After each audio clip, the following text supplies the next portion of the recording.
Chances are, if you spend any time online, you've seen this guy, Captain Ibrahim Traoré of Burkina Faso. He's often portrayed as this young, defiant liberator, the face of a new Africa. But today, we're going to walk through an analysis that peels back some of those layers on that viral image. It asks a pretty critical question. Is there maybe another, more calculated story unfolding here? Let's dive into the evidence it presents. So, right off the bat, the source material frames this whole thing around these two competing ideas. On one hand, you have the defiant liberator, the guy we see in all those viral clips, but on the other hand, this analysis suggests a very different picture, a calculating leader who is methodically building a dictatorship. So let's unpack the evidence the source uses to make that second case. All right, so where does the source even start building this argument? Well, it begins right at home, inside Burkina Faso, by looking at the promises Traoré made when he took power and then comparing them to what he's actually done since. This timeline really tells the story. It all starts back in 2022 with a very clear promise, a quick return to democracy. Simple enough. But then, just watch what happens. First, elections get postponed. Then the Independent Electoral Commission, the group that's supposed to make sure elections are fair, gets dissolved completely. And the final step? A new charter that extends military rule for 5 more years. You have to ask yourself, right? Do these really look like the actions of someone who plans on giving up power? Okay, so if the actions on the ground seem to go against the whole return to democracy promise, then how does he stay so popular online? Well, the analysis argues it's all happening in the digital world, where a very powerful, very deliberate hype machine is busy spinning the narrative. And this is where it gets really interesting. The analysis breaks down this machine into 2 separate layers. First, you've got this foundation of really polished, professional-looking content. We're talking slick, AI-generated videos with anti-colonial themes, even deepfakes showing world leaders singing his praises. Then, on top of that, you get the second layer. Influencers and content creators see that any Traoré content gets a ton of views, so they hop on the trend, which just magnifies that original message and makes the whole thing feel organic and widespread. And this brings us to a huge question that the source poses. When a leader's image is built this carefully, this professionally, how do you even begin to separate the manufactured persona from the reality on the ground?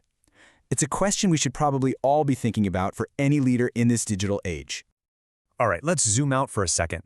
The analysis argues that what's happening in Burkina Faso isn't just a one-off thing. No, it's actually part of a much wider pattern of instability that seems to be rippling across the entire region. And you can literally see how this thing seems to snowball right here. It kicks off with military takeovers in neighboring Mali and Niger, and they all form an alliance with Burkina Faso. Then, the focus shifts into the digital world. Destabilizing rumors about coups start spreading like wildfire online in stable democracies like Ghana and Nigeria. And finally, that online chatter jumps back into the real world with an actual attempted coup in Benin. So you gotta wonder, what's the endgame here? Well, the source puts forward a pretty sharp theory, asking if the goal might be to surround and isolate the region's big democratic power, Nigeria.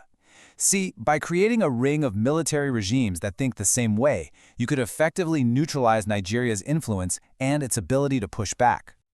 And there's one more huge piece to this puzzle, at least according to the analysis. This whole regional strategy is apparently backed by a massive shift in international friendships. So the story you hear online is all about anti-imperialism, true Pan-African sovereignty. But in reality, the analysis points out it looks more like a simple swap, trading one foreign power for another. Traoré has made a very clear move away from historical ties with France and a very clear move towards Russia, a world power that's pretty well known for backing authoritarian partners in exchange for a strategic foothold. And this quote from the analysis really gets to the core of the argument. Trading French influence for Russian patronage isn't liberation, it's a bargain for survival. Wow, that single line just cuts right through the liberator narrative.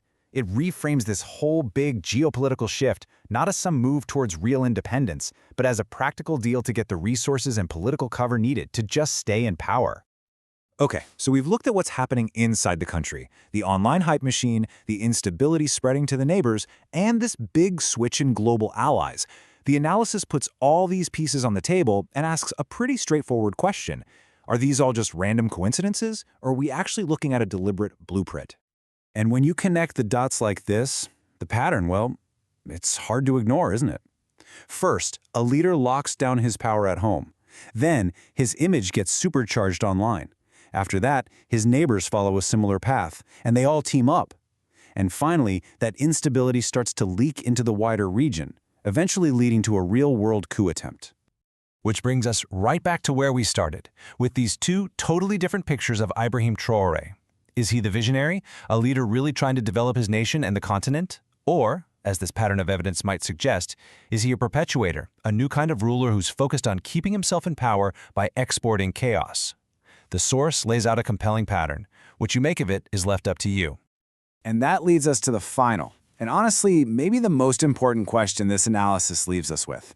If this pattern is a blueprint, and not just a string of coincidences, the question we're left with is a pretty sobering one. What does its continuation mean for the future of democracy, for the future of stability, and for the millions and millions of people who call West Africa home?